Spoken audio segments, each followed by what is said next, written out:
Hi everyone, welcome back. It's Moa, aka Swedish Whiskey Girl, and today we are here with a Tobermory 12 years old, and I'm quite excited because, as you can see, I have a little clock here behind, which is a cask end from Tobermory, which Cody found online for not a lot of money at all, and it was apparently a wedding gift to someone who then didn't have space for it in their new house, so we found place in ours.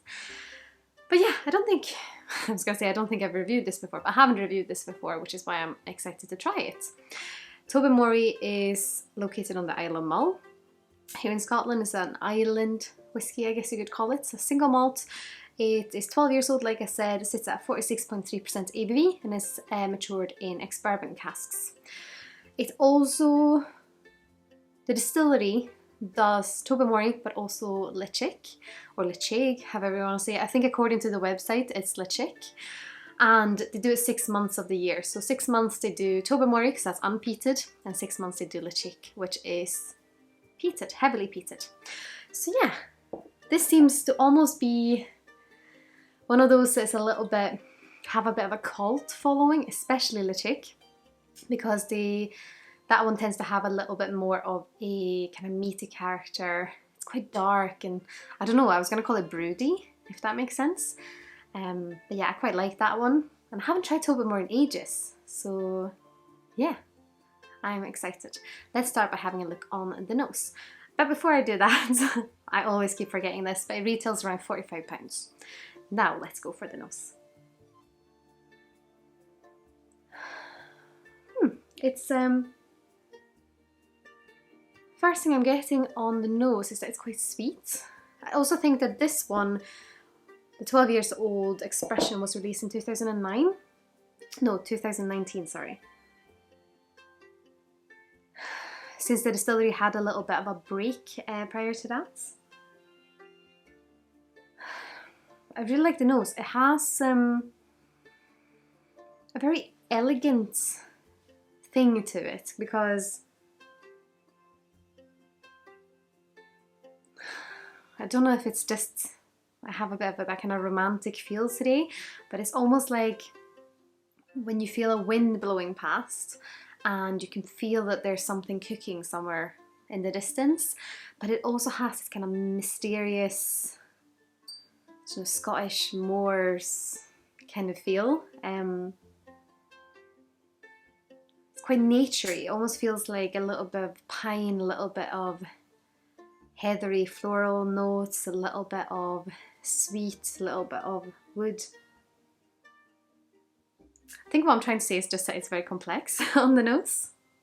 If I was judging this blind, I would definitely score it high on the nose.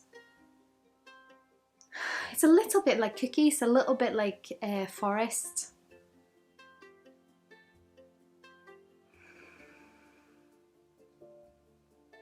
Oh, this is delightful nose. Sometimes you just find things that suits the things you like on the nose. I could just sit here and just nose this forever, I feel. Doesn't feel too hot, it just sits perfectly at this ABV on the nose anyways.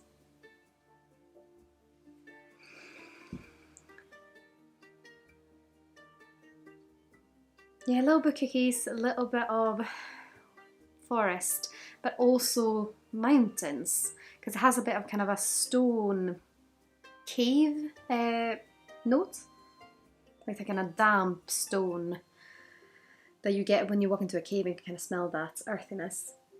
But it's not very earthy, I would say it's more fruity sweet. Okay, let's have a little taste. Sláinte.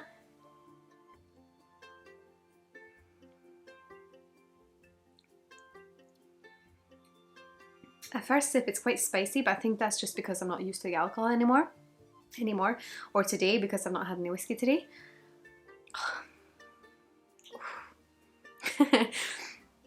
It's quite funny. So I got the spice of the alcohol, but as soon as I start talking about the spice, it's actually not very spicy flavour. It's more soft and velvety and sweet and fruity. And then I breathed it out, is that how you say it? Yeah. So I closed my mouth when I was laughing and breathed out through my nose.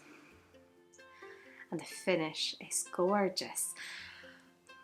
Wow, why have I not drunk this in a while? The only thing I'm thinking that I'm noticing on the first sip, the flavors are lovely. They're golden, they're sweet, they're that kind of bourbon loveliness is quite rich, quite complex as well because there's a lot of things going on.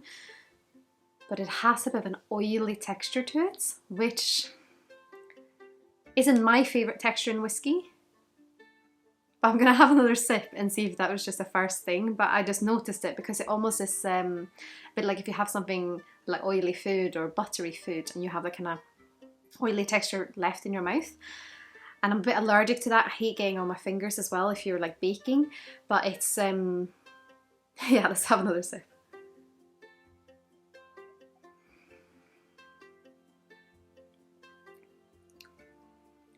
It definitely has that texture. But because I like the flavours, I'm willing to oversee or like look past that. Yeah, it has a golden fruitiness that to me makes it seem like it would be older than 12 years old. But then it has a fresh note in it that takes it back to 12. How do I describe that better? Like almost like a metallic or mineralic note that I haven't got on a lot of older whiskies. But the fruitiness definitely is so like mature fruitiness and that golden. I usually talk about it when I have whiskies that are over 20 years old.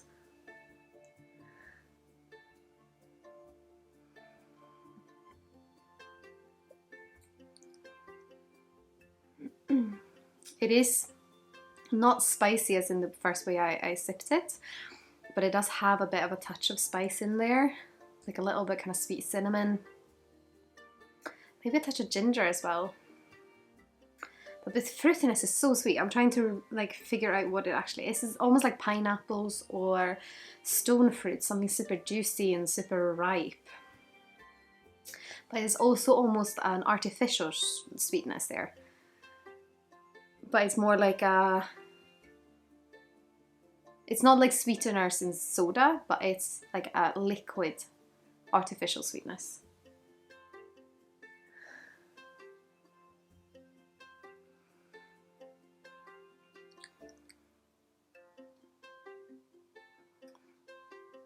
There's a bit of wood there, it's quite dry, robust, kind of sturdy wood. This one actually reminds me a bit of hiking in the woods, and I think it would be a great companion for that. Now I'm really even more intrigued to try other Tobermorys and Lechig's, so I would love to hear your recommendations because I've not tried them in ages, so please put them in the comments here below. I would of course love to hear if you like Tobermory, or if you agree with my tasting notes. If you don't agree with them, please let me know because I love hearing from you. And of course, if you have liked this video, I would love it if you'd leave a thumbs up or consider subscribing if you haven't already. And if you do want to support us further, I've put my affiliate links to Master Malt, the Whisky Exchange and the Scotch Malt Whisky Society in the little section here below.